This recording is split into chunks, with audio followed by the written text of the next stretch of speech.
كتاب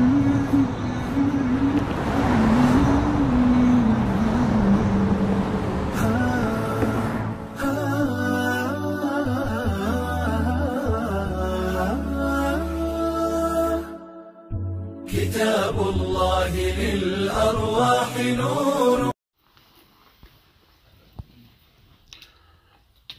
Au nom de Dieu le clément, le miséricordieux, que la paix et les bénédictions soient sur son prophète Mohammed ainsi que sa famille, ses compagnons, chers frères et sœurs, je vous salue avec le salut de l'islam. Et le salut de l'islam, assalamu alaykum wa rahmatullah. Dans quelques jours, nous allons accueillir un invité de taille, un invité d'honneur. C'est une grande saison, un grand festival de bonnes œuvres pour les musulmans et les musulmanes. C'est un mois au cours duquel le Coran a été révélé. C'est un mois où il y a une nuit qui vaut que 1000 mois. C'est un mois qui est spécifique et caractérisé par le pardon et le retour à Allah subhanahu wa ta'ala. C'est un mois de libération de nos péchés, de nos coutumes, de nos us qui sont parfois contradictoires à la finalité de ce mois qui est le mois de Ramadan. C'est une école pour ceux ou celles qui veulent se réformer, qui veulent changer pour le mieux, et pour ceux qui et celles qui veulent se responsabiliser. Le Ramadan est un moyen, est une opportunité de retourner à Dieu, exalté soit-il. Alors les âmes des vrais croyants aspirent à lui, et il faut souligner que tout musulman, il aspire qu'il atteigne le mois de Ramadan parce qu'il y a énormément de cadeaux, énormément de primes, énormément de bonnes nouvelles. On ne va pas donner tout, on va donner les plus importants des cadeaux que le mois de Ramadan arrive. Donc le mois de Ramadan est porteur de bonnes nouvelles pour ceux qui jeûnent, mais qui jeûnent pas seulement de ne pas manger, de s'abstenir de manger et de boire, mais tout le corps il jeûne.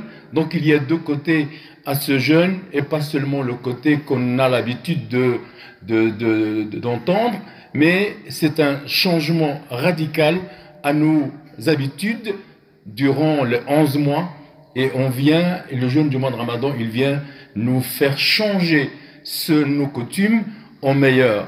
On ne peut pas manger n'importe quelle heure, on ne peut pas dire et avoir un comportement qui est contraire à la finalité de l'islam, et donc ils viennent nous réformer, nous corriger afin de revenir à la voie naturelle qu'Allah subhanahu wa ta'ala nous a créée. Et donc l'une de ses plus grandes nouvelles est le sentiment que Dieu nous aime, c'est-à-dire que nous sommes vivants, nous allons profiter. Si on a la volonté de profiter, de programmer, de faire un agenda afin de profiter au maximum. Et donc, cet amour qu'Allah subhanahu wa ta'ala pour nous, qu'on soit là, qu'on soit vivant, qu'on va essayer de profiter de ce mois de Ramadan, qui nous a retardé la mort. Il y a des gens qui étaient avec nous l'année dernière qui ne sont plus là. Il y a des gens qui étaient pas malades et qui faisaient le jeûne et qui sont touchés par des maladies chroniques qui ne savent pas jeûner. Et donc, on doit remercier Allah subhanahu wa ta'ala, on doit être en pleine gratitude avant Allah subhanahu wa ta'ala afin que nous passons des nuits et des jours dans l'adoration, dans l'obéissance, dans le changement radical pour qu'on atteigne ce qu'on appelle la piété. Combien de désirs pour lui la mort l'a-t-elle empêché, et combien il a attendu ces maladies chroniques, comme je l'ai dit, qui l'ont empêché de jeûner. La deuxième bonne nouvelle, c'est que le Ramadan nous conduit à la piété. Allah dit dans le Coran: « Ô vous qui avez cru, le jeûne vous a été prescrit comme il a été prescrit aux gens qui vous ont précédés, peut-être atteindriez-vous la piété. » Donc ce n'est pas quelque chose d'automatique. Il faut faire un grand effort. Il faut être sincères dans nos actions, dans nos comportements pour qu'Allah subhanahu wa ta'ala nous donne cette piété tant attendue. Et même cette piété, elle n'est pas la finalité. La finalité, c'est qu'on soit parmi les affranchis du feu de l'enfer.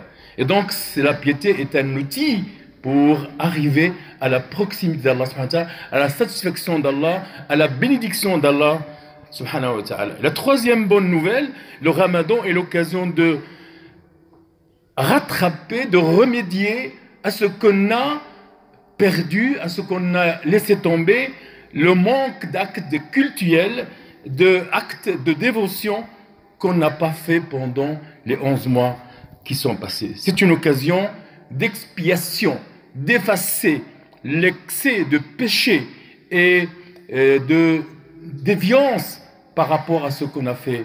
Et que ce mois de Ramadan, comme il a souligné notre imam, Ramadan vient de Ramda, c'est quelque chose qui brûle, c'est le sable qui brûle les pieds, c'est la chaleur qui brûle les mauvaises actions.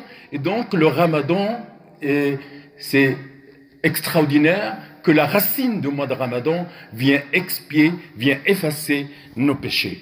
Donc le prophète Mohammed sallallahu alayhi wa sallam, il a dit les 5 prières quotidiennes, le vendredi au vendredi, le Ramadan au Ramadan, sont des moyens d'expiation pour ce qu'il y a entre eux si les péchés majeurs, capitaux, sont évités. C'est-à-dire que on peut faire des péchés, ce qu'on appelle des petits péchés, mais pas des grands péchés. Les grands péchés, il faut un repentir sincère. Et donc, c'est pour cela que le prophète Mohammed sallallahu alayhi wa sallam, il l'a souligné dans ce hadith. Et parmi ces bonnes nouvelles, il y a que le Ramadan est le protecteur jaune. Il protège le corps et il protège aussi les actes d'adoration. Et il protège le corps des maladies qui sont chroniques, qui sont douloureuses, qui sont même mortelles. Et le prophète sallallahu alayhi wa sallam, donc, il a dit, le jeûne est un protecteur. Parmi ces bonnes nouvelles, il y a qu'il y ait une raison d'être libéré de l'enfer, d'être affranchi. C'est ce que on aspire, c'est tout musulman aspire l'affranchissement du feu de l'enfer. Donc, il y a aussi un autre cadeau que Allah subhanahu wa ta'ala, il donne aux jeûneurs, c'est quand ils vont au paradis, les jeûneurs rentrent par une porte qui est spéciale pour les jeûneurs, ça s'appelle Ar-Rayyan. On invoque Allah subhanahu wa ta'ala qu'on atteigne le mois de Ramadan, qu'on en profite, qu'on fasse un agenda de vraiment, comme on fait un agenda d'études pour le blocus, pour les examens, on doit la faire aussi pour ce mois et qu'on en profite au maximum afin qu'Allah subhanahu wa ta'ala, qu'on soit parmi les affranchis. Wa astaghfirullah li wa lakum wa li jami'il muslimin. Assalamu alaykum wa rahmatullah. كتاب الله للأرواح